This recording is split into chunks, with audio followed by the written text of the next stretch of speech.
Home isn't just a place, it's a feeling. Whether you're at home, your business, or online, ADT helps keep you safe. With security systems, home automation, alarms, and surveillance, so you can feel at home wherever you are. Go to ADT.com to get that feeling. ADT. Home. Safe home. This is the best of Mike and Mike podcast. Subscribe now by going to the Listen tab in the ESPN app.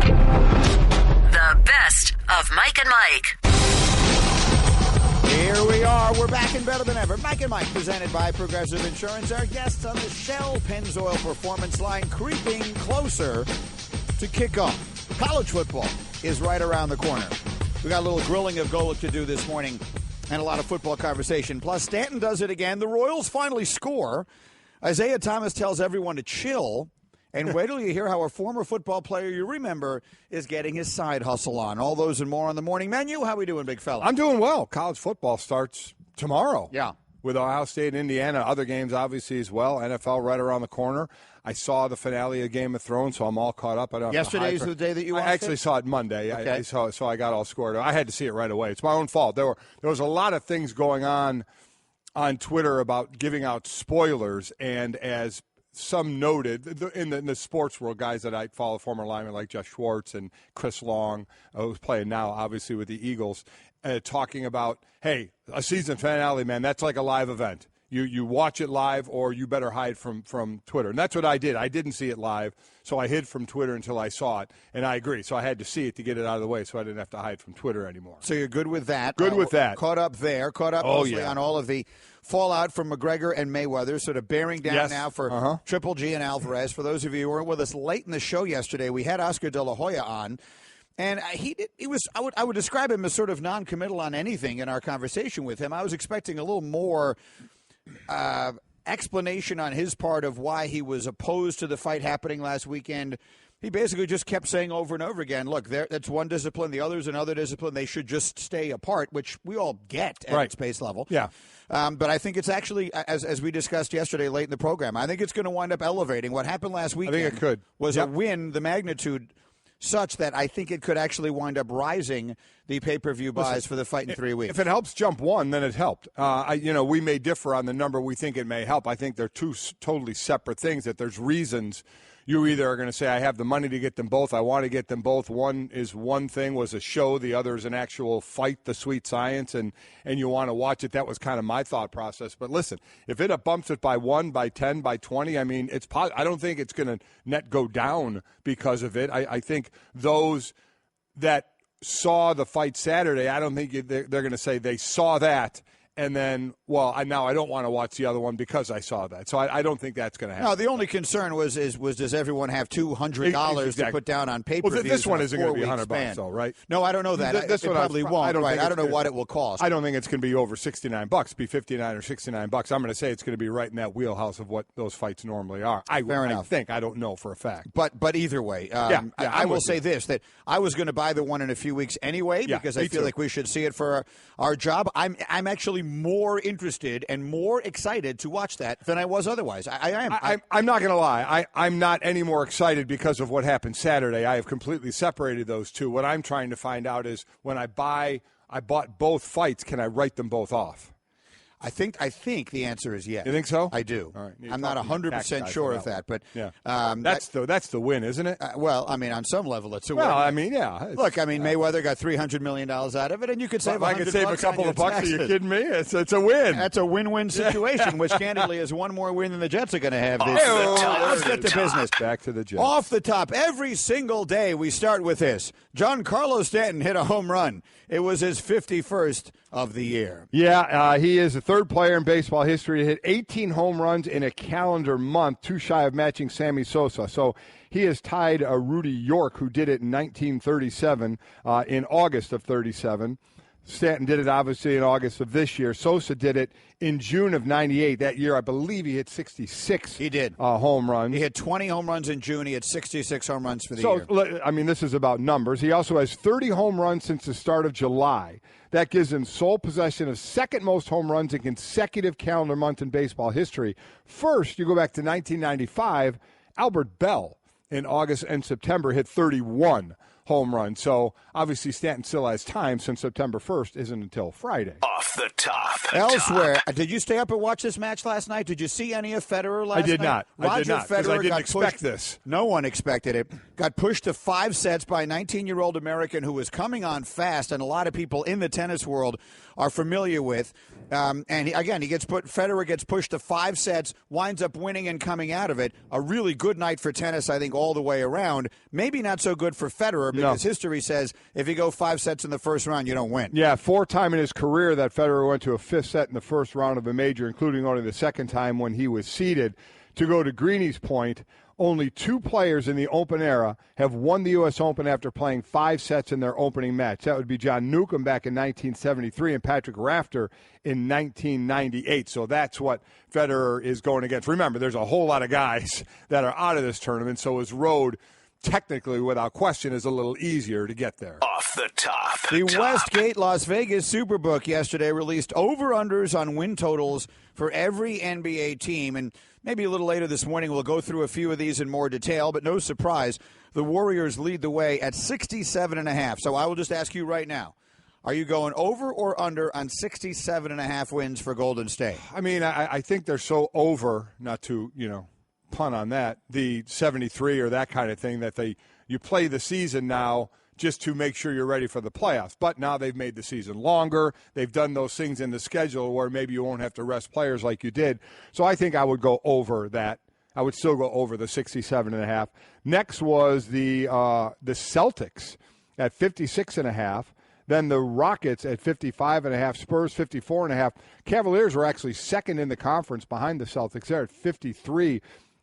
The biggest jump last season, the over-under for the 76ers was 27.5 games. This year, it's 42.5, so they jumped 15 games. That's the biggest jump. Largest increase from actual wins. Minnesota won 31 games last year. Their projection is 48.5 wins, so that's a plus 17.5. I'll go over on Minnesota. I'll go under on the Sixers, unfortunately. And I hope I'm dead wrong on that because I'd love to see that team come together.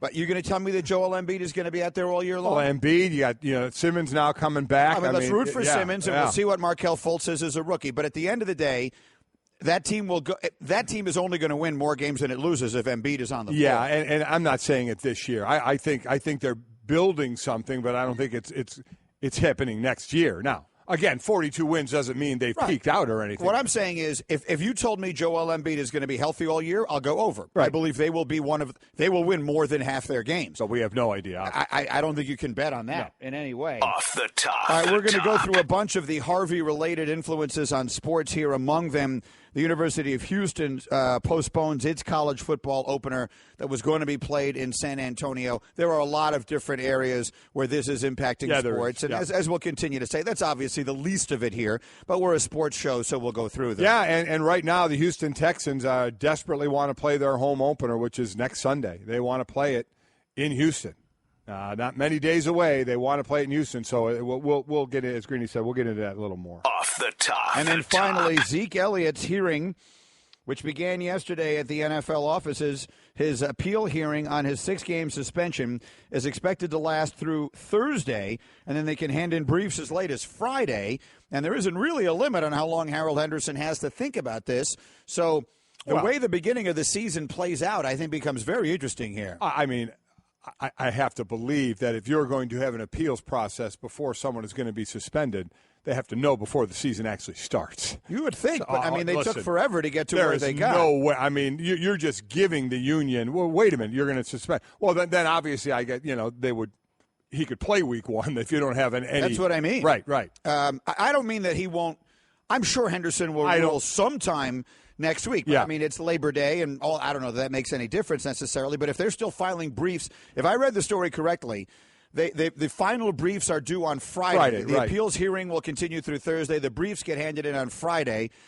Do they read those? Do they not even bother reading those? I mean, how long does it take to read all of the briefs? I know they're brief, but they're not that brief. I don't think there's any doubt that this ruling comes down on the appeal before the first game. Now, before the first game, yeah, but Wednesday, Thursday, yeah, and the process there is Sunday. Is Zeke playing or is he not playing? Am I practicing him or the other guy's practicing? Who goes in? It has not been a pretty situation from a timing standpoint. Yeah, that's what I meant. I didn't mean to say that they won't know by Sunday. Right. But I mean, will they know by Monday? Will they know by Wednesday? That's really what I meant. I'm sure it'll happen at some point in next week, but will it be the very beginning of the week or not? Mike and Mike, our Off the Top is presented by Progressive Insurance. More independent agents sell Progressive Insurance than any other brand. Find an agent at Progressive.com. Now that's Progressive. Going through the roundup, if you will, of ways in which the sports world is being impacted by Harvey down there in Houston. Certainly no more than, J.J. Watt, what can you even say? He's a person that some people have taken to liking to poke fun at in recent years. And look, maybe some of that he brought on himself. Sure. I don't know one way or the other. But you don't deny he's a great player, and you don't deny what he's doing right now and raising money. You tip your cap to that guy. Absolutely. A lot of people are jumping in and giving money without question. But obviously in our sports world, talking about athletes, where J.J. Watt started with his goal of $500,000, or where's he now? His goal now is over $5 million. He's over $5 million. Just keeps 6. jumping his goal up. And listen, there are so many people that are giving money, and what J.J.'s doing here is fantastic, and it's obviously it's great to see, and so many are doing well. It is interesting. Because I know you first brought this up when we started talking about Harvey on Monday and the devastation. And one of the things you said, especially in these times that we are right now, in the country that seems so divided, it is somewhat interesting. It was 21 hours ago, Damian Woody tweeted, sitting here having coffee with wifey and talking about why does it take a natural disaster for us to truly love thy neighbor. It was I thought that was, just kind of caught me maybe at the right time of reading it. Because you really see it when it gets really, really tough. And a lot of people are affected by things through no fault of their own, i.e. the natural disaster. And how the human spirit just comes out and everybody just jumps in and wants to help. And, you see that with people with money, donating money, raising money, and other people. I'm watching the news here in Connecticut. They're loading up trucks, and people are getting ready to drive them down to Houston. That's everybody kind of mobilizes, and says, okay, what can we do to help? And it's just good to see it. It is a shame, though, that you only see it when there's such devastation that goes on, and you try and get it in everyday life, and I'm sure there are examples of that everywhere, but you really see it now. But unfortunately, the disastrous pictures far outweigh some of the other things that you're seeing right now, just seeing what people are going to go through and how long they're going to go through it. Look, I don't want to get on a soapbox on that subject, but I feel that one of the things that we should recognize when we see that stuff is that the overwhelming decency of the majority of the people of this country is on display. And the very noisy few are the ones who get most of the attention most of the time. And that, I think, more than anything, is what is actually going on here. That most people are those people who are actually out and finding rowboats and trying to save people and dogs and other animals here. And most of those people are good, decent, civil people all of the time. They just don't get microphones thrown in their face because it doesn't make for a nearly as compelling broadcast. So that's my one little soapbox moment on that, but let's not get sidetracked by that. Meanwhile, the Texans, you mentioned how they want to play their home game on Sunday. You realize several of their players are not even with the team. Did you see this story? Several injured players on the Texans did not make the trip for their last game to New Orleans, and those players, which include DeAndre Hopkins and Will Fuller, are now stuck in Houston. Right. Bill O'Brien says the team is doing what it can for those players, in some cases getting them hotel rooms. If their homes are flooded, they're in touch with them, according to the Houston Chronicle.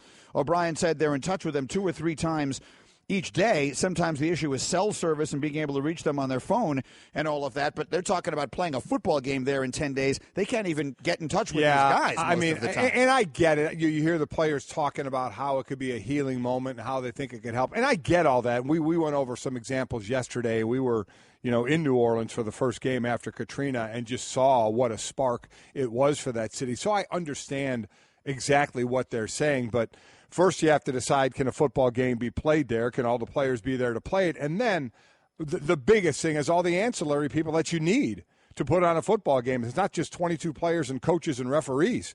You need a whole lot of people involved, and I'm not down there. I have no idea. I mean, there's a whole lot of other things that need to get done for the next months and years, before they veer off into that road of putting on a football game. So I have no clue. I get the want to. I understand it. And I know there's a lot of people saying, who cares? It's sports. We got real life. I get it. But from those athletes' side of it, if they can do even more good, if they can have a game there, if people can go there for 3 hours, if they can raise more money, there are things to do. But, man, that's we're talking 10 days away. I mean, I have no idea about anything else that could happen to actually for what it takes to put on a sporting event. Look, sitting here almost 2,000 miles away, it's very easy for me to say that there was such a simple solution to this problem, if indeed it is a problem, which is they're playing Jacksonville. We covered this yesterday. They're in the same division. They play each other twice. The second game is the second to last weekend of the season. You could so easily flip those games. And it just strikes me that would be the easy and obvious solution here, and not have to try and rush to get a game. And now, if you're going to tell me there were some tangible benefits, that's the thing, to the community of playing this game at home, they're going to play the game either way. It's not like the Astros, who just lost some home games or anything like that. This game will get played. The Texans will still be playing that day. It'll just be on television, which most of the people watch it on anyway. So I understand it's not a home game. And again, if the community wants it and they can get it done, then great. I think that's God the bless point. you. I think everybody understands the easy option is to just flip it. But I think what the players are saying is we would rather not do that. We would rather play the game. And again, what we're saying is we have no clue if you're going to be able to do it. That, of course, is the easy answer. That's obvious to just flip those things. But they want to play it. They want to play it because it's going on now. They want to see if it can help now. They want to see what it can ease now if they can pull it off. I have no idea if they can or can't. It seems awfully tough to think that they would be able to do that with everything that needs to go on. But then again, I'm not there. Well, right now in the football stadium, they have thousands of people, right? I mean, exactly. there are thousands of people who are there using it as a shelter. Again, look, if they can do it and the community wants it and everyone there feels that way, then do it. I mean, God bless you. That who am I to say not to? But it just feels to me like that's quite a goal. I mean, look, maybe setting a goal of that kind to work towards. Yeah. But in the big picture, well, look, we'll just see. Whatever they decide to do is obviously fine with me. J.J. Watt, meanwhile, the Texans will play they were supposed to play a preseason game tomorrow night at home against the Cowboys. That game has been moved to Dallas. We had heard previously that J.J. Watt really didn't want that game to be played, or if it were to be played, just to make it a fundraiser. He doesn't seem to have changed his mind. I think the only good thing that can possibly come out of a game on Thursday would be a massive fundraiser. That's about the best case scenario that could come from a game on Thursday, is if it raised multi-millions of dollars. Other than that, I don't see it being. This is bigger than football. It's bigger than a game. It's bigger than any of us. So we need to make sure that we're thinking about these victims in the city of Houston before anything else. Listen, I would agree. You can use it as a big fundraiser. I think a lot of people, I think there's a lot of things that are going on that are geared toward helping the people that are most affected by this, and a football game can be that way. I get what he's saying, though. And listen, this is a game that's more important to back-end roster guys than it is to starters. We know that. We've been talking about the value or lack of value of preseason games. So I understand what he's saying. It's just a matter, I guess, what else can they be doing? Can they be doing other things right now? I mean, this is unfortunately, we've seen a few natural disasters through our time doing this show and how people are coming together and what you need to do. But I understand why they're just going on and doing this and going to take going to go to Dallas and going to play the game. But to JJ's point, you can use it to raise money, raise goods, do something to help the situation. And they have. The Texans announced the money made from the game against the Cowboys will be donated to the United Way of Greater Houston Relief Fund. Tickets will be on sale at Ticketmaster.com for $25, and there'll be no ticket fees. We should mention also the Rangers and Astros did play their first game at Tropicana yesterday. 3,485 people were in attendance. All the tickets were $10, and proceeds will go to victims of Hurricane Harvey. So, I mean, everyone is helping in whatever way they can. That whole thing with the Rangers and the Astros yesterday was uncomfortable. It was really an unfortunate thing that worked out that way. I spent a lot of the rest of the day thinking about it. Because as the day went on, I started thinking to myself, we got mad at the Rangers, and Stu Gatz kind of got me fired up talking about it. And you could say, did the Rangers organization turn their backs? They didn't turn their backs on the victims of the hurricane, right? No. They just changed around a baseball game. It wasn't the worst thing anyone has ever done. It was not the worst. I think they should have done it differently, but maybe the yelling and the screaming we could have done with that. Again, this was an optics thing, right? And it was a Stugotz thing. I thought I was reasonable about it at the beginning of the show, and then we get Stugotz on, and he gets me fired up, and the next thing you know, I'm yelling. Well, it's because both you end up talking about the Jets, so you end up both getting mad, and you end up both yelling, and I end up wanting to leave. The best of Mike and Mike. Giancarlo Stanton, 51 and counting. He's the third player in history to hit 18 home runs in a calendar month. As Mike told you, Sammy Sosa has the record. He hit 20 home runs in a month. It was in June when he did it. And, of course, Stanton here doing it in August and chasing 60 or 62, and we'll see where he winds up. Elsewhere, Chris Sale, another milestone in baseball last night, struck out 11 in a 3-0 win over the Blue Jays. He's the first pitcher in history to reach 1,500 career strikeouts in fewer than 1,300 innings. It's great. I'm having a hard time rooting for him because I want Kluber to win the Cy Young. So is it wrong for me to want Sale to get blown up? No, of course not. Okay, cool. That team is your rival right now. Yeah. They're going to play in the first round. They're going to play each other, we would think, in the first round of the playoffs. Yeah. So, hey, Chris, congrats, whatever. Look, that guy, I tell you what, fantastic. He's unbelievable. I know, he is. And what else do we have Just here? don't put any crazy jerseys in front of him. He's playing, so he'll cut him up. If the one terrible thing he ever did was cut up the jerseys because they didn't like him, at the end of the day, it's not such a terrible thing.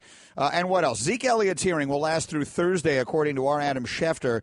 The appeal began yesterday. It's being held at an undisclosed location. Again, briefs can be filed through Friday, and the question then becomes, how quickly does Harold Henderson come back with a decision? Seems impossible to imagine his suspension is going to get reduced from 6 games to none. Right. No, that's not happening. So I think the Cowboys would be best served to be prepared to not have him week 1. I would say the best you could hope for is 6-4. And I don't even think that's happening. I think it stays at 6. Sports Center brought to you by CFP. Certified financial planner professionals are certified to provide comprehensive financial planning that can address just about any facet of one's financial life, including retirement, estate planning, taxes, education, and more. You want more info? Go to letsmakeaplan.org to find a CFP professional for you. All right, we're Mike and Mike, and all the Twitter reaction as every morning comes through the 1-800-Flowers.com Twitter feed. And today we're throwing out the Grill Golics. We're getting ready. College football kickoffs are literally around the corner, and then the NFL starts next week. So if you have questions about your team, college or pro, start sending them in. Use the hashtag Grill Golic, and we'll go through them all morning long. And Andrea put it up earlier, so we have a few of them here. And there's just 2 that jumped out at me. Go ahead. We'll work our way to some other business. Sure. Matthew Baldwin tweets, if Nick Saban took over a struggling NFL team, i.e. the Jaguars or the Jets, would he be able to turn them into a playoff team within 3 years? Don't know. I mean, listen, he had his stint in the NFL. It wasn't a great stint by any stretch of the imagination. There are some coaches that are better suited for one or the other. We've seen a few have success in both. I know the first that comes to mind is a guy like Jimmy Johnson. Yep. Success he had at the U, and then obviously in the NFL with the Cowboys.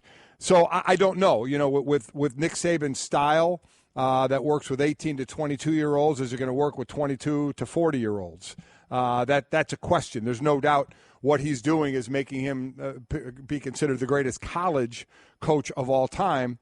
But you can't just say that translates to the next level when he's already been there. Now, I would imagine he might do things a little differently if he goes back. I don't think he's ever going back. I don't think he's going to try the NFL again. So to answer your question, it's not as easy as saying he's a great coach in college. He can go turn an NFL team around. No way you can just say that, flip a switch, and say that can happen. No, there are different skills because the primary thing now, everyone raves, and I'm less equipped to analyze this than you are and many others, about the way he develops players, that he brings in really talented players and he makes them better. You look at the list of recruits that teams get. A lot of teams get all these 4- and 5-star recruits and they don't wind up getting drafted into the NFL. Right. Now that, again, the way these players in high school are assessed, I'm sure, is imperfect.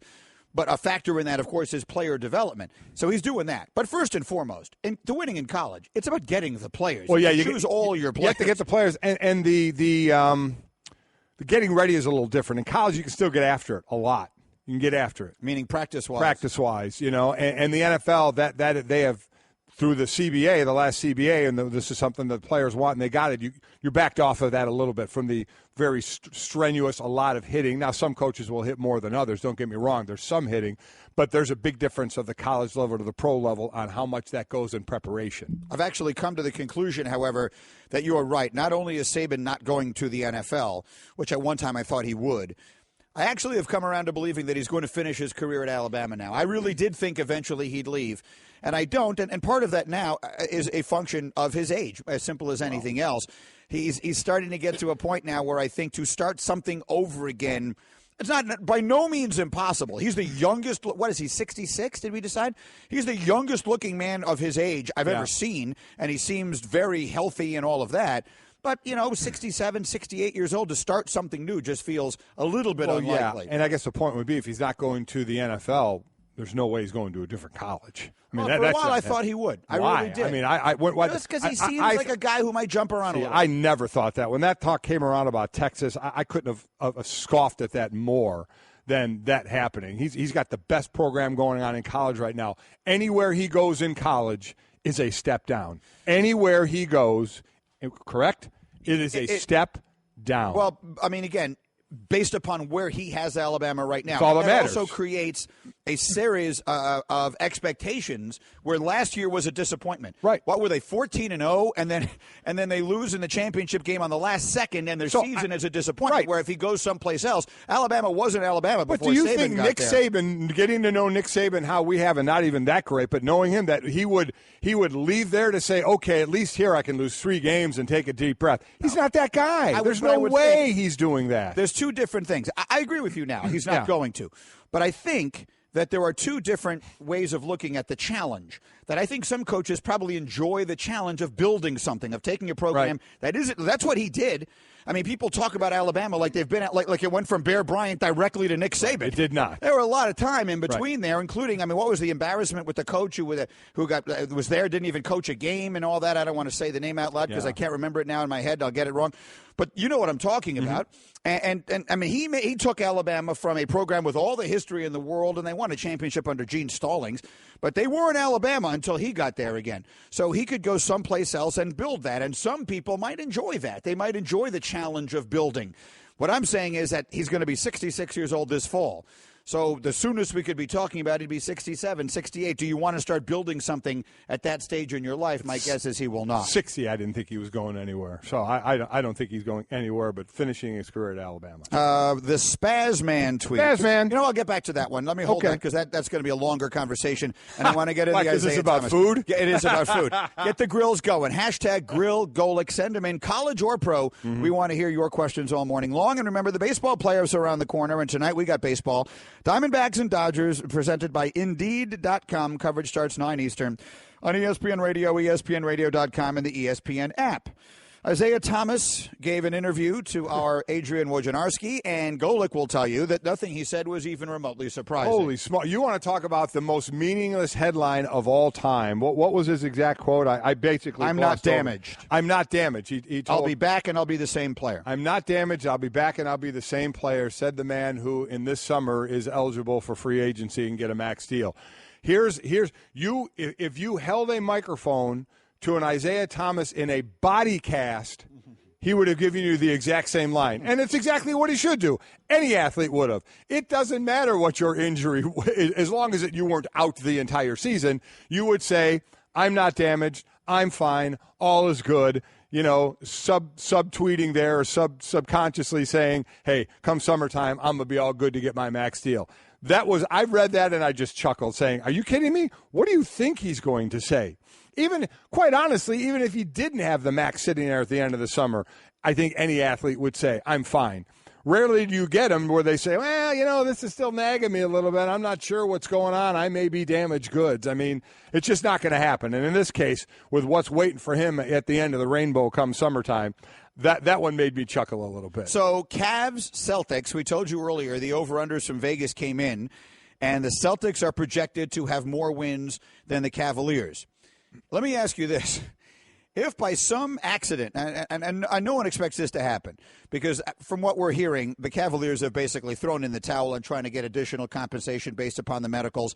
That probably was always their plan. The medicals could have shown anything. They could have shown he'll be back, in a day and a half, right. And they would have said, "Oh, this is not what we expected. We want more compensation." Right. And the Celtics are always going to say no. So if anything does get thrown into this, it's probably going to be a second round, late pick first, second round, like something like that. Yeah. So let's just say that's it.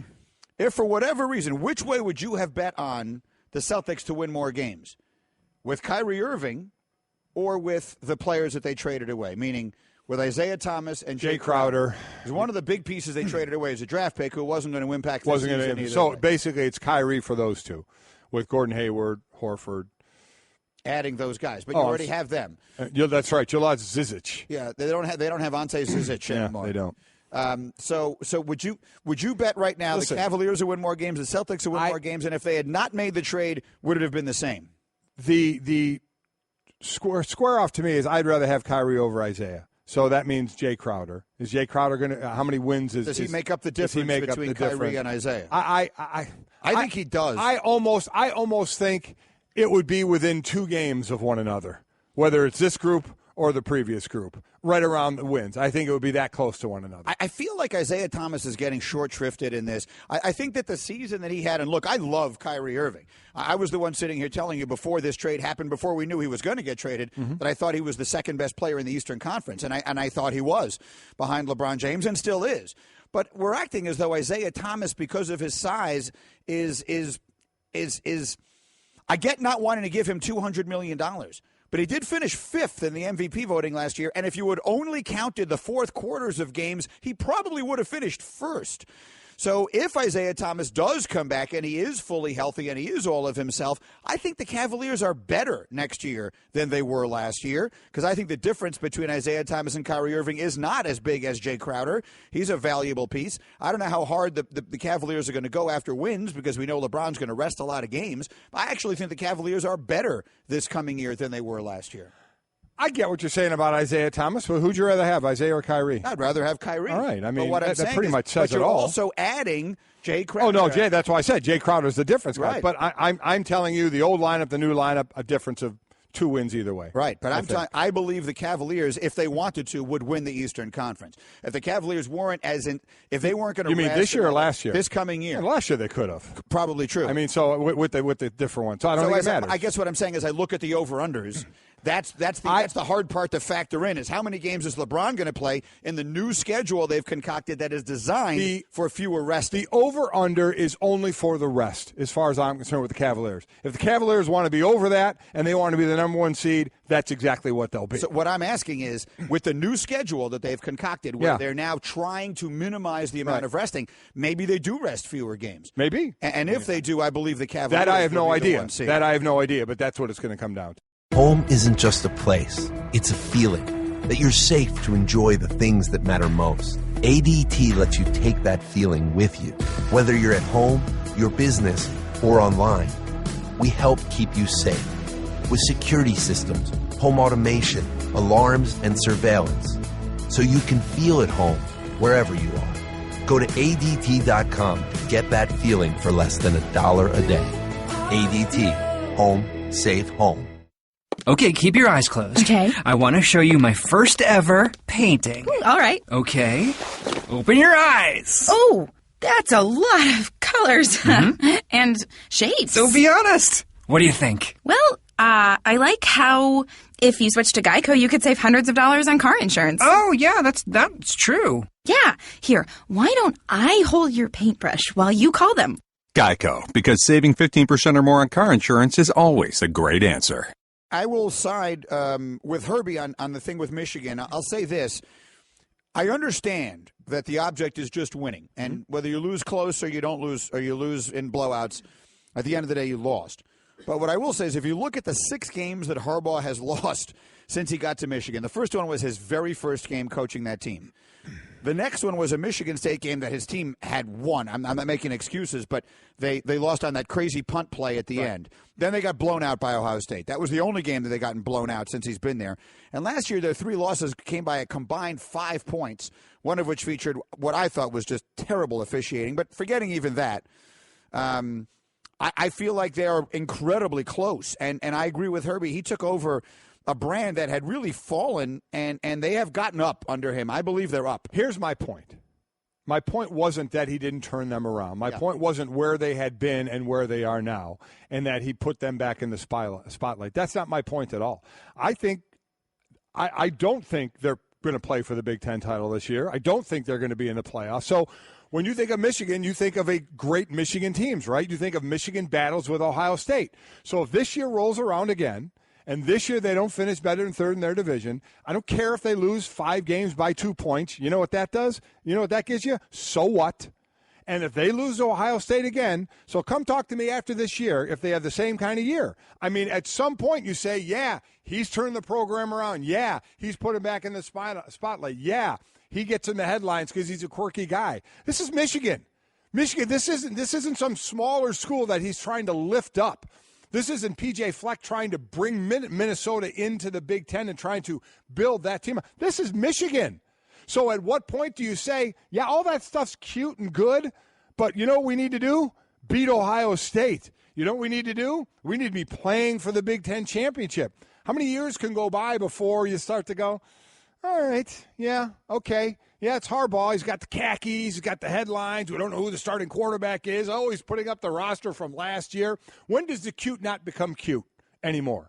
I'm not even looking at the cute, though. To me, I understand what you were saying. No, but that's why people are liking it right now, because you say one of the great teams, okay, he's turned them around, but they've never finished better than third. They haven't played in the Big Ten championship. That's where he's trying to get them back to. So my point is, what's the leeway for that before we headline him to, oh, look at him sleeping over a kid's house, you know, a recruit trying to get him. Oh, look at him taking his team to wherever the heck he's going to take him next time. When do we stop with all of that and say, you know what they need to do is they need to win more? Well, I mean, obviously, they've won a lot is what I'm trying to say. They need to win the Michigan way. That's my point. And he is winning now, but how long's the leash for Michigan to win 10 games, but not play for the Big Ten championship, but not beat Ohio State, and not be in the 4-team playoff as Ohio State is all the time? When does that stop? When do we start saying, is it after this year? I don't think so. I don't think it's after this year. Not after all the players that he lost. I'm just wondering. That was my only point here. If he were to go 6-6 this year, we could have that conversation. If he goes 10-3 again, I don't think we have that, because I think you have to look at what Michigan had become. I mean, the thing that we know most about Michigan between Lloyd Carr and Jim Harbaugh was when they lost to App State, right? That's the most famous game they had. I agree with you. I guess what I'm asking is, how long do you wait? Is it next year then?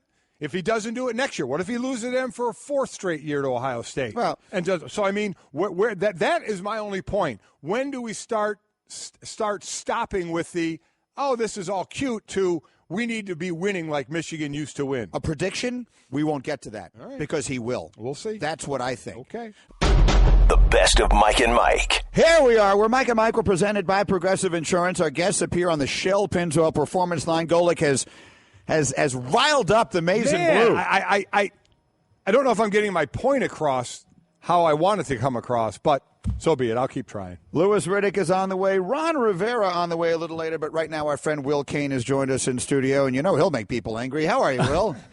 But I'm here to support you right off the bat. That's what I was told. So you've got your team Greeny on one topic and your team Golic on the other.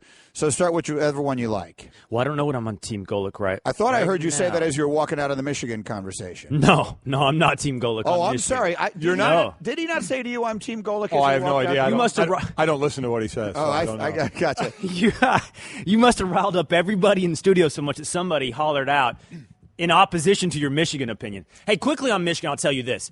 Here's why I think you're wrong, Golic. Life is about expectations. In the years of Brady Hoke and Rich Rodriguez leading up to Jim Harbaugh, set the standard of expectations for Michigan fans. Right. And you are suggesting it's Ohio State or bust. And I'm telling you, 2 years of 10-3, Michigan fans are pretty happy. No. See, and that's where I guess my point is getting lost. I understand that. He has turned them around. My question, and really this is to the diehard Michigan fans, how long can it go? Like I said, if he's 10-3 for 4 years, but is 0-4 against Ohio State, never finishes higher than third in the division, and doesn't make it to the national championship playoffs, is the most ardent Michigan fan. When do you start saying, okay, we need to take that next step? You know what? You know what is important? The Ohio State game. He's 0-2. What happens if he's 0-3 and then 0-4? That's my question. Is not now. He has flipped the switch there. And even though they have not a lot of returning starters, he does such a good job recruiting now that they're still strong in a lot of their units.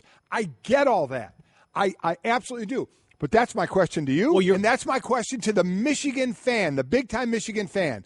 How long is 10-3, not beating Ohio State, not playing in the Big Ten championship, not being in the Final Four, how long do you go with that and say we're still good? Probably close to a decade. No way. Let me tell you something. And I don't mean Harbaugh and his job. I'm not talking about that. No way. Well, the history of Michigan and where they have been? You're telling me that they would put up with that for 10 years to be 0-10 against Ohio State? Well, Give me a break. Hold on. I thought we were talking about Jim Harbaugh and his job. I thought that's exactly what we were talking about. No. I'm talking about Michigan and your expectations. That's what I'm talking about. So it's like a mathematical equation at some point. Is at what point does Jim Harbaugh reset the expectations for Michigan fans? You're relying on historical expectations. He's already and I understand that. Things at Michigan. He has already done a great job of that. He's quirky. We look at him. We say, wow, look what he's doing. My question, and it's to Michigan fans, is when do you stop saying, wow, look at him, and saying, we need to win that big game now. Now we need to be in the Big Ten championship. Now we need to beat Ohio State. That's my question. And you tell me a decade, I'll tell you you're nuts. I'm going to try to answer your question. Okay. Between now, 2 years into his 20-6 tenure, and a decade, I take closer to the decade than now. He is consistently ranked as a top 5 coach in college football. He has had 2 incredibly winning seasons, and what I'm telling you is he's bought himself time. Look, I'm a Longhorn fan. Mack Brown didn't have the best record against Oklahoma. He had some bad stretches going up against our biggest rivals, but he got a long time, aided by national championship in the middle of that run and often top 5 finishes in the nation. But you can survive not winning against your rival. You can survive not winning at all. And I'm telling you right now, with the hype and performance that Jim Harbaugh's put together, he's got a long time before he starts failing those expectations. Just say, I'm not talking about his job, but I couldn't disagree more with that. If we get into year 5 and we're still talking about the same thing. Really good regular season record, nothing to show for it after that. Well, a couple of quick thoughts from me. Well, one of them is I totally believe that Michigan is back in a way, if relative to what they were before he got there. No doubt about that, yes. I just looked up Nick Saban's first couple of years at Alabama, because Alabama was a brand, kind of like Michigan was a brand, that needed to come back. Right. Saban's first year at Alabama, the record was 7-6. Okay. They won the Independence Bowl. His second year, they were 12-2. They lost in the Sugar Bowl. His third year, they went 14-0 and won the BCS championship. So it took him 2 years to get them back to real prominence. 3 years, they won the national championship. For Michigan, I'll just give you this. The teams that have won at least 10 games each of the last 2 years, there were 9 of them. Michigan is the only one of them that had a losing record 3 years ago. So look at where he was coming from. Again, that's not my point. He has turned the program around. Right. He has flipped the switch. But again, this is Michigan, who has had a whole lot of success with a guy named Bo that a whole lot of Michigan fans still remember. They're one of the winning. They've been back and forth with Notre Dame as the winningest college of all time. There are expectations. Jim Harbaugh has brought back those expectations. I completely grant you that.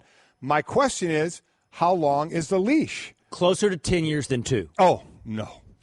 I wouldn't go anywhere near 10. Way. But it's not answering your question. Right. But what I'm saying is it ain't going to get there because he's going to start winning in a big way. He already has, in my opinion. Like, he loses 3 games last year by 5 points. Don't care. He's got a bad spot, a late kick, and then the bowl game. Don't care, because in 2 years, if you say he has 5 losses in 2 years but by 3 points, is anybody going to care? But he won't. He's going to start winning those. Okay. They're going to start winning those games. Okay. That's what I'm telling you. I think is going to happen. Okay. I will have to judge how they're losing if they're still losing. If he wins, then the argument's over. My question, and Will has answered it, 10 years, What do you say? Way under 10 years. Well, that was the end of the spectrum I pushed. I didn't say – I said closer to 10 than 2. I feel like you're warming up the pitchforks a little early, and I think he's got closer to 10 than 2 on this. By the way, I didn't bring this just this will causes trouble thing. This was here before I got here. Yeah, that's true. Okay. That's true. Right. And I'm not talking about Harbaugh's job at all. Believe me, because I know how he's turned it around. You walked into this. I thought I heard you say to him, I'm Team Golick on this one. Turns out it was actually Bickler.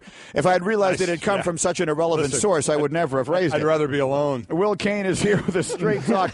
Brought to you by Straight Talk Wireless, best phones, best networks, no contract. I am told, Will, that you arrived this morning with thoughts on another topic we've been discussing today. Yes, Greeny, I heard your call. Like a bat signal that went up, you saying Isaiah Thomas is getting a bad rap, that people are coming down a little hard on him. As president of the Isaiah Thomas fan club, I think, I wanted to bring these statistics, which I've tried to offer people throughout the last several months now.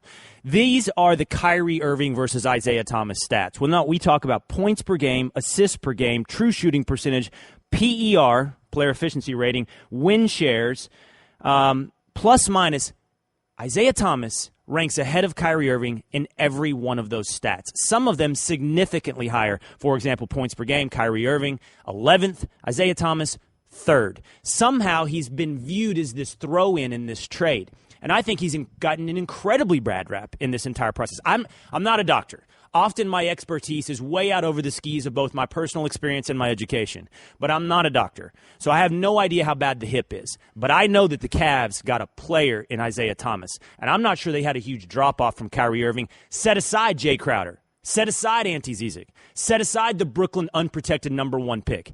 I don't see a massive drop-off for the Cleveland Cavaliers. Listen, Green and I both think Jay Crowder is maybe that piece, especially if you're going up against Golden State.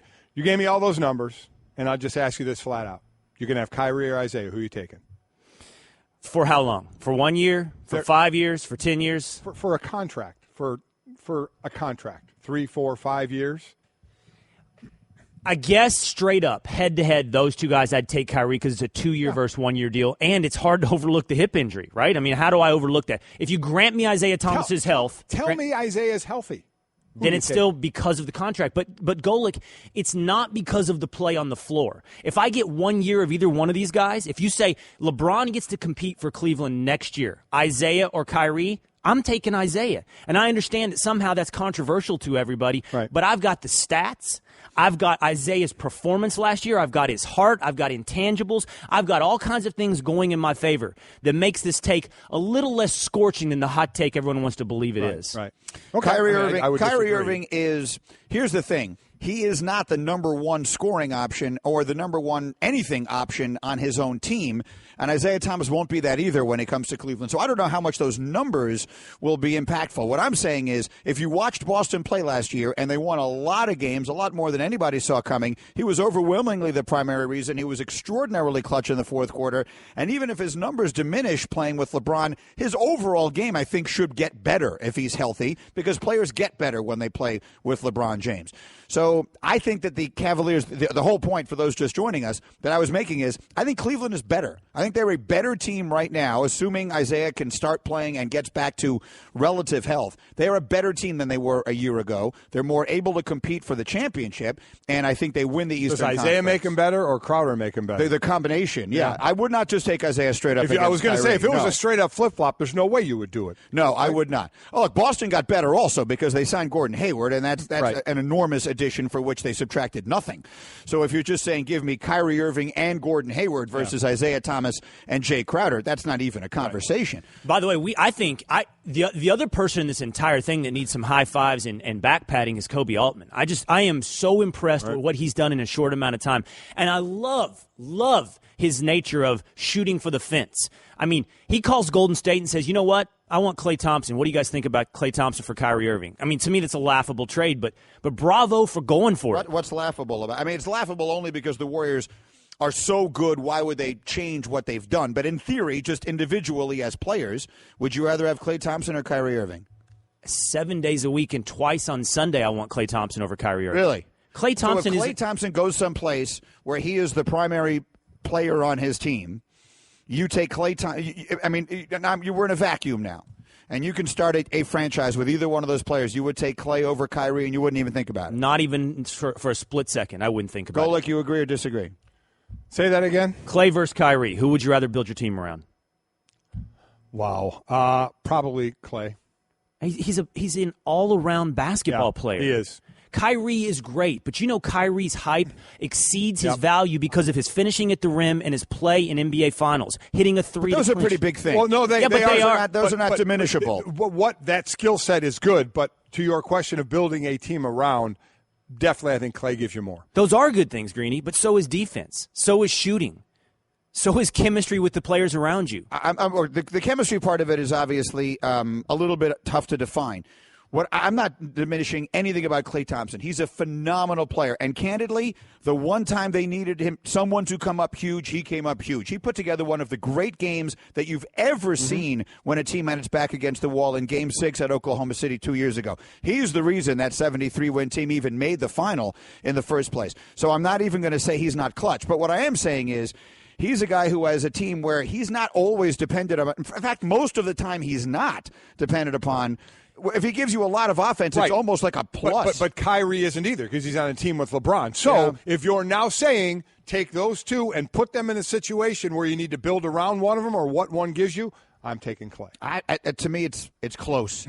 I'm not saying you're crazy for taking Clay, but I think I might take Kyrie. And I'm not saying it's head and shoulders either, but you're asking me to pick. That's where I go. Can I throw a very quick piece of news in here? I don't think this is earth-shattering, but we do have, Mike, this from the Cleveland Browns. They have released former Pro Bowl cornerback Joe Hayden. Here's a statement from Sashi Brown. We want to thank Joe for all he's done for the organization. Hugh Jackson said he gave everything he had for the Browns. It's all you could ask for.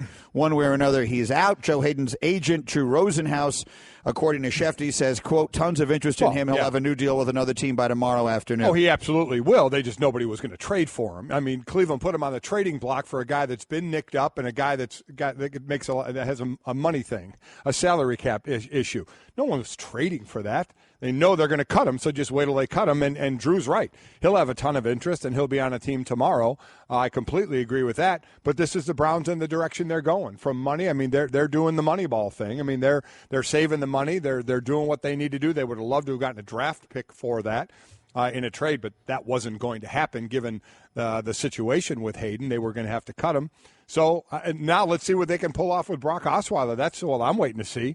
They traded for Brock Osweiler, still shook us all. Now he's a, $17 million backup quarterback or $16 million backup. Is that going to happen? Are they going to cut him? Are they going to try and trade him? And who's going to trade for him? I mean, so that to me is even a bigger question. I didn't see Hayden getting traded. I saw them this going exactly how it went. He's going to get cut, and he'll be on another team real soon. Yeah, I think it'll be fascinating to see how accurate Drew Rosenhaus is, where and how quickly Joe Hayden lands. ESPN just put out its top 100 players in the NFL, and quarterback, to my surprise, is not the top represented position on that list. I believe there's something like 9 or 10 quarterbacks, maybe a few more, but cornerback, I think, was the most represented position in that top 100. It's probably at this point the second most important position on the field if you have a great one after quarterback.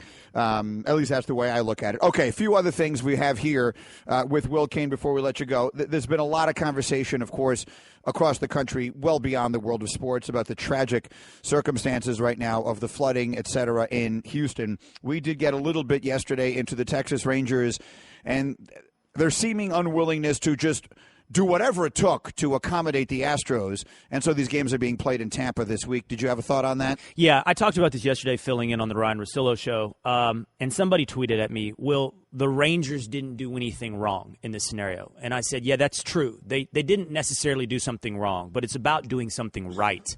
And I'm a Texas Rangers fan and have been since I was a kid. I mean, Julio Franco, Juan Gonzalez, Pudge Rodriguez, these were my guys growing up. But the name on the front of that jersey is Texas, and I would love to see that team represent the entire state of Texas. And anybody that knows anything about Texas, we are xenophobic to the nth degree, to a prideful degree. We own that. And I want to see the Texas Rangers represent the state of Texas. You know, the nature of sacrifice is giving up something, taking a loss for a greater benefit. Sacrifices aren't like, is it a 50-50 wash? We got a late season series. We don't end the playoff run. Does it work out in our benefit in the end? That's not the nature of a sacrifice. A sacrifice is you taking a loss for a greater good. And the Rangers could have sacrificed here for our neighbors to the south. In the end, I'll still be a Ranger fan, and I still love the organization, and I like the job that John Daniels does. I just wish they'd have made a different decision in this scenario. To argue against my own take on this from yesterday, because you just used the phrase, for the greater good, help me with what greater good would have been served by these games being played in Texas this week. Are we talking about the fact that the Astros would not have lost the home games and thus would have gotten them in September? Is that the greater good that's being served here? Because as the day went on, Mike and I were, Stu Gatz and I actually yesterday went kind of off on this a little bit. And so I saw a lot of people that were tweeting at me, Greeny, what greater good was sacrificed by what they decided to do here? And I'm sort of struggling to come up with an answer. Is it just as simple as the Astros shouldn't have had to have forfeited some home games? Their fans would like to be able to go to those games in September. They're going to be in the playoffs anyway, obviously, so they're going to have far more important games in October than anything they're going to do in September. So what exactly is it I'm missing out on? Well, I don't think these aren't like things you put on a balance sheet that you ledger out very easily. These are things that are abstract, like the concept of being neighborly, the concept of helping out your fellow team in the state. It does come down to, it'd be helpful to have a home series in Houston later, perhaps beyond the revenue to the Houston Astros, who nobody's really weeping for their bottom line, but the city and the citizens of Houston having something to look forward to participate in late in the season. And even just simple geography. Travel a little bit, little less of a distance to play baseball. Instead of Tampa Bay, it's up to Dallas-Fort Worth. Maybe some displaced Houstonians could see something that distracts them from all the tough times going on down in South Texas. Again, I don't know that you can do a mathematical equation and say, Tampa Bay versus DFW, not that big a difference. It's just about being a representative of the state of Texas. It just seemed like, again, from the optic side of it, it's a word we use probably too much, is everybody thought the Rangers would say, all right, what can we do to help? What can help this? Flip-flop the series? Okay, we'll do that. And that would kind of be the end of it. Instead, it seemed like they thought about it and made a business decision. And they're getting basically, some people are, giving them a hard time for making a business decision, which we're saying they had the thought of their fans in mind, as they said. And obviously, if there's a wild card spot, we'll see. But the initial thought, I think a lot of people thought would be is, what can we do to help? And if it's just flip-flopping the series, that's what we'll do. Mike and Mike reminding you can watch and listen to your favorite games and your favorite shows whenever you want, wherever you are on the ESPN app. It's simple. It's easy. It keeps you connected. Take ESPN with you anytime, anywhere. Download the ESPN app now. Quickly, Will, before we let you go, the fight over the weekend, obviously now we've sort of settled into the post-fight reality. We got the big boxing fight coming up September 16th. You got Conor McGregor figuring out what his next move is. What are your overriding thoughts on the state of combat sports with those being the big names? Number one, I'm looking forward to Triple G Canelo, and Mayweather McGregor helped for me in building the hype for Triple G Canelo. So I'll be buying that fight in no small part because I'm back into boxing mode somewhat because of all the hype and months and years leading up to this other one. I don't know where you guys were. I heard a lot of people talking about, participation trophies being handed out left and right to Conor McGregor. And Jeremy Schaap tweeted, moral victories aren't what they used to be. I'm sorry, I disagree. I see real value in putting yourself out there and taking a risk and trying something for the first time. And I get it. Conor got a lot of money to do so. But he put his reputation on the line. He put embarrassment on the line. And he comes out, with the metaphorical bloody nose and muddy face. And I like that. Sometimes I like losses better than undefeated records. Sometimes I like the idea of taking a risk and taking a loss to try something hard. I said this on the radio. I want to tell my two sons, don't go through life undefeated. Go through life with losses. So I know you went out there and risked everything to push your own limits. I don't know that Conor McGregor is the perfect representative of all that, but I came away from that fight going, that's a pretty awesome performance. I think in the big picture, he's the biggest winner. I think if you look at everything that happened as a consequence of that fight, and there were a lot of winners coming out of it, including Mayweather getting to 50-0, and I do agree with you, including Oscar De La Hoya and everyone connected to Triple G and Canelo, because I think it will raise that fight. But I think the biggest winner was McGregor. I think his brand grew exponentially as a result of the fight and his performance. Yeah, it did, because he's still going. I mean, Mayweather, listen, we always have to put in, if I loved what you said, but I'll always take undefeated. I don't mind. But with Mayweather, there's a little more baggage to it that we all have to understand. So if you take that out of it, I like the undefeated. I don't want like what he did or respect at all what's going on with this guy outside the ring and the issues that he had with domestic violence. But listen, I bought it completely expecting a Mayweather win and an entertaining fight and hoping for it, and that's what we got. So I was perfectly happy with everything, and I agree, McGregor is a huge winner coming out of this thing. We're Mike and Mike. We're presented by Progressive Insurance. Our guests appear on the Shell Pennzoil Performance Line unless they're good enough to make their way to our studio, as Louis Riddick has done talking football with us here. Good morning. How you guys doing? We're doing great. How are you? I'm a little uptight in this suit. I'm not used to being in a suit here. I This is the wrong I'm place telling you, to I wear am a suit. envious every time I come in Well, here you to see should you know, guys. and before Under unless Armour. you have to run right to Sports Center, I know. or you take the jacket and tie off. And I just would. go like I'm that. tempted to take this tie off right now. You could be wearing a Mad Russian golf pullover. Mad Russian Golf Course out in. I don't even know what that is. It's a golf course. The Mad Russian. Great name for a If golf I could play course, golf, isn't it? I'd wear golf Mad gear. Russian. The Mad Russian. All right, I got a lot of things for you here, Yeah, man. Riddick. So let's start jumping into these immediately. Yeah. Matt Stafford becomes the richest player in pro football history, and some people think that the numbers don't make sense. What did you think? Well, I think when you start looking at numbers, especially don't even have me get into this whole win-loss record, because we all know this. It's the ultimate team game, right? We know that Matthew Stafford has been subject to inferior offensive lines, terrible running games, terrible play selection as far as rush percentage. They don't even try to run the football. So the guy right now has had so much put on his plate over let's just say the past 4 or 5 years that I don't think numbers really signify and really kind of encapsulate what he really means to this football team and why he is worth the money that he is getting. Because I'll tell you this, just take him off the football team, all right? Let's just let him hit free agency at 29 years old, given what he's already done in the National Football League. What do you think is going to happen to Bob Quinn then? He's going to be looking for a job, and he should be looking for a job if you don't sign this guy. Look, Matthew's now going to has really started to introduce a new paradigm as far as how you value quarterbacks. And quarterbacks right now are not trying to really slot themselves in with other guys relative to what their statistics are. They're looking for a percentage of the salary cap. They're looking for a percentage of what we think we are worth relative to how the salary cap is going up, and that's how they're starting to base their salaries. And if you think Matthew Stafford's going to stay the highest paid quarterback for very long, well, he's not. We did this in over-under. Kirk Cousins could be a free agent quarterback, and the last true free agent quarterback we saw was Peyton Manning at his age and with all the neck surgeries, and he got $38 million guaranteed. Kirk Cousins is 29, will be 30 probably when this goes on. Could have teams bidding.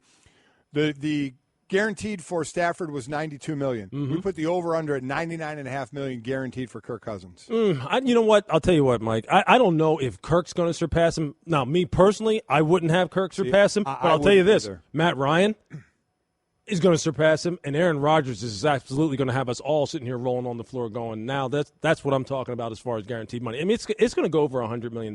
Here's the thing, though, because we all agree on this. Yeah. So let's get to something where it becomes more complicated. You're a person who someday it may be your job to be putting together rosters. Sure. And now you're trying to put together a roster with a hard salary cap around one guy who's making $30 million.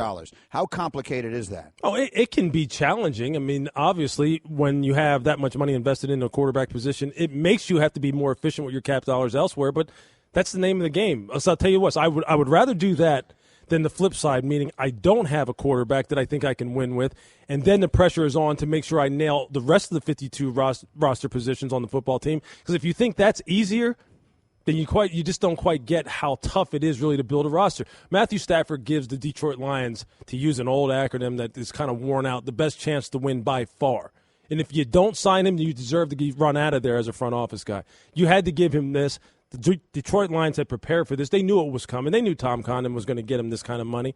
And the money for quarterbacks, it's just a different entity right now when you're talking about guaranteed money and average per years for quarterbacks. We know that it is, so this is just the way it's going to be, for the foreseeable future. How about what now? If you're in that organization with the Colts, what's the thought about Andrew Luck? I mean, because I had said a while ago, oh, he's not throwing that. I'm like, he's got time. Well, time is now running out. The sand in the hourglass is running out. Whether he goes on PUP, misses a game or two, or doesn't.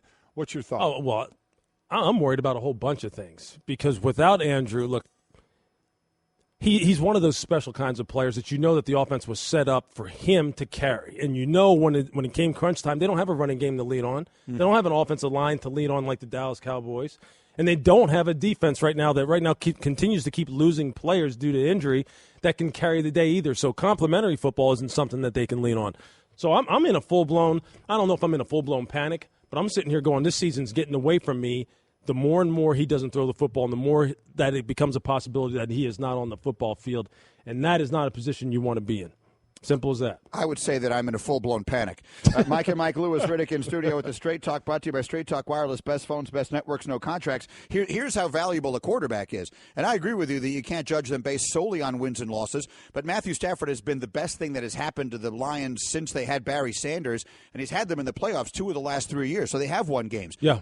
But Luck is a great example. Without Luck, they may be the worst team in the sport. With Luck, they might win the division. They probably, most people wouldn't pick them, but you wouldn't put it past them with him on the field. So that's how valuable a quarterback can be. There's no question about it. Look, I know a lot of people will like to point to the fact that his interception total has gone up. He's made some bad decisions in crucial moments. He doesn't protect himself the way that he should. But let's just take all of that away. Let's just take his contributions and set them over here, and let's just see what Scott Tolzien can do now with no running game and a defense that leaks like a sieve and a secondary that can't stop anybody. I mean, what do you think is going to happen to them? And let's not even – and then we haven't even really talked about the effect that this is going to have on the confidence on the rest of the football team that you can't measure on a stat sheet, because you know this, when a guy like that goes down, Mike, and you know that your main guy is going to be sitting on the bench, you know what that does to everyone else's confidence. Many people go into a game going, well, I hope we can compete. I hope we can stay in it. And as soon as this tide starts turning, people pack it in. They just do, because they don't think that they really have a chance. The best of Mike and Mike. It does bring back one of the great moments in the history of our show. And, Louis, you're a person who I think could chime in on this. Yeah. I feel Golic was 100% right. I was ready to actually start a movement. There is no reason why when you go to a restaurant and you as an adult order off the children's menu, they should charge you more money for They that. upcharged me. Did they really? We were coming back from a show somewhere, and a lot of the people on the staff, we probably had 5 people from the staff. We were having lunch in a restaurant in an airport, and I was going to buy lunch for everybody, so everybody's ordering, and I didn't like some of the things that they had on the one side, and the kid side I did. So I ordered, and they said, well, that's $2 extra. I'm like, for what? I'm just ordering this food. I like this food better than that food. They charged me $2 extra. Is there some kind of expense or some kind of cost that they incur because you eat it instead of a kid? I don't know, but I thought it was wrong. You know what? Hey, the kids' mac and cheese, I'm in it. That's exactly what I got. Everywhere. I thought it was the sliders. Wasn't it the No, sliders? you're right. It was the sliders. Yeah. And by the way, they weren't even that. I thought they'd be better than they were. Kids' mac and cheese is legit. Without question. All right, so Louis Riddick, again, he can cover pretty much anything you're looking for here. Let's run through a few more topics that we have for you quickly. I have been interested to hear your take both on Twitter and on ESPN on Jared Goff, who is a person that a lot of people are ready to give up on They're after burying 1 him. year in a bad system. You're not. No, I'm not at all. Look, I think he looks totally different this year. And I think Sean McVay, so far, so good, man. I mean, you've put in a West Coast quick strike, quick decision-making, move-the-pocket type of offense that really fits his skill set. Jared looks totally different this year through the preseason. So far, albeit against watered-down defenses that aren't game planning for him, but the kid's demeanor looks different. His touch looks different. His accuracy looks different. His rhythm looks different. And if he can carry that into the regular season, and they have much better weapons now on the perimeter. I know Sammy Watkins gets hurt a lot, but that is a good big-time player that you have there. Cooper Kupp, the rookie wide receiver, looks spectacular in the slot. And Robert Woods is their big-time free agent that they signed from Buffalo also. So him and Sammy Watkins together, that's not a bad combination. I think Jared Goff is going to have a heck of a year. I think as long as they can keep the offensive line humming and Todd Gurley has a big year, and defensively they can play some complimentary football and put him in good situations, get Aaron Donald signed, hint.